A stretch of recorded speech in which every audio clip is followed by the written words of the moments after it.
A strong vibration like I had never experienced before, one that moved objects around and shook the core of my being. That was how it felt like the first time a bomb exploded where I live. And on that day, I lost my cousin to the hands of terrorists.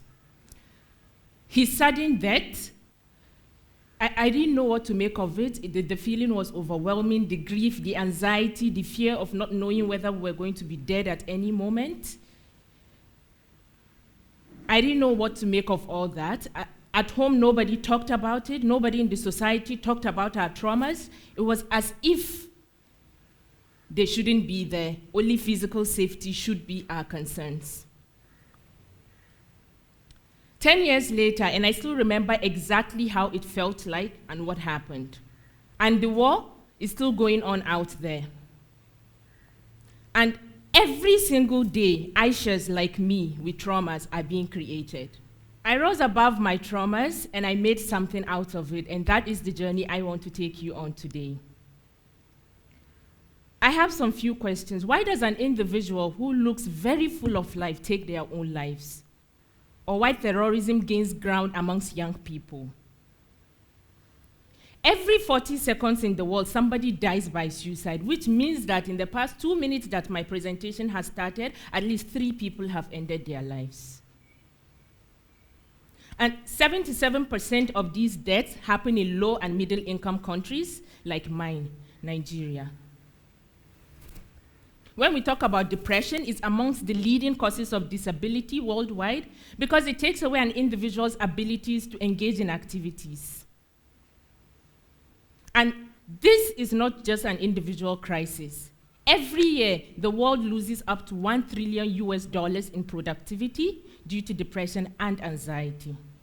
Many factors lead to suicides: mental illness, conflict, violence, addiction.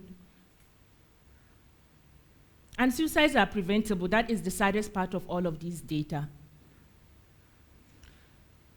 Now, looking at Nigeria, my beloved country, with a population of over 210 million people, we have only about 250 psychiatrists for the entire country, and only 8 federal neuropsychiatric hospitals for 36 states, which means that majority of the population has to travel to another state to access mental health care.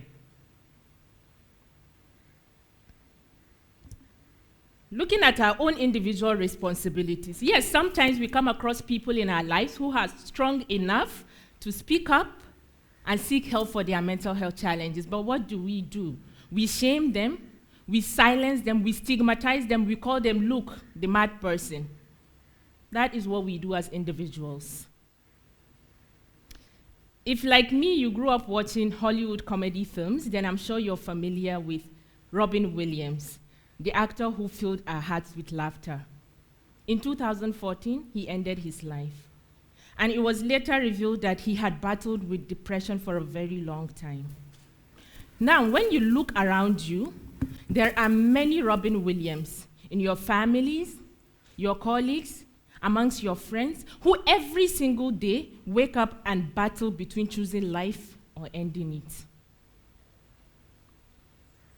And if there is anything COVID-19 pandemic has taught us, is that we cannot continue to live life the way we are used to.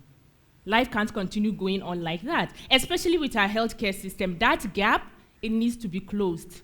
And mental health forms a very key part of that gap.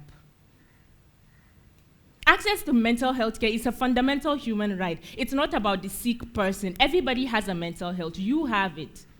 And it doesn't give warning sometimes before you go through a distress. You need it. It's your fundamental right. Everybody should have this care. And if by 2030 we are looking at achieving the Sustainable Development Goals, I am sorry, mental health is catching up at a very slow pace. Now, I know we like to say talk is cheap, and that's what we do a lot of times, but the day I chose this path, I decided not to just talk, but walk the talk. And in 2020, I started an organization called the Sunshine Series, which is driven by a very passionate team, competent team of young people who sees a world where everybody has access to quality mental health care, not just Nigeria, Africa, and the rest of the world. I know our dreams are very big, but I'll tell you how we are getting to that. For the first time in Nigeria, we collaborated with the government to set up a mental health helpline on the national emergency number 112. And it is currently piloting in the capital city, offering the residents of over 3 million people access to free counseling 24/7. Our approach is very simple. We found a model that has been in existence. Evidence shows that it's effective. It's called task sharing, but we like task shifting, but we like to call it task sharing because we're looking at it from a different angle. And that approach is the lay counseling approach. We are trying to train better listeners who have empathy, who are not judgmental in different parts of the society, using the lay counseling approach, and it's very simple. The first activity we have is to train counselors, train them in basic counseling skills as active listeners, non-judgmental, just being a good listener. Then we train them on how to screen for depression, anxiety, and stress. This is not a diagnosis, it's just a basic screening tool that anybody can be trained to administer. And once they notice any warning signs of severe mental distress, then they go to the next stage where they make referrals to the little number of specialists that we have or other agencies that the person may need support from. This approach is what we want to scale to reach other parts of Nigeria, Africa, and the rest of the world. And that is how an NGO was born out of the Sunshine series called Idimma. Idimma means wholesomeness and wellness in the sexy Igbo language of Nigeria.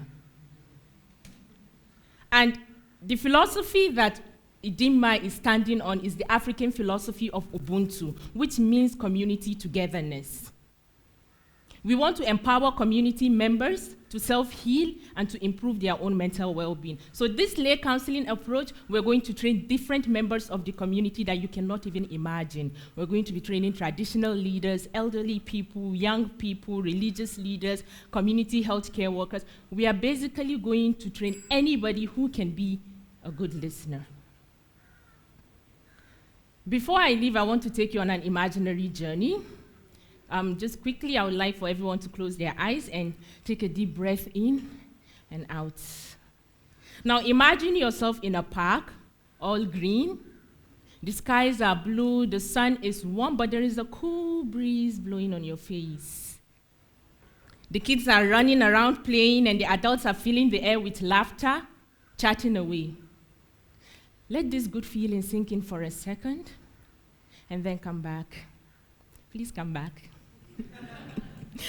Okay, so imagine this was the norms of our futures for everyone in the world, where life is just simple, filled with laughter, happiness, serenity.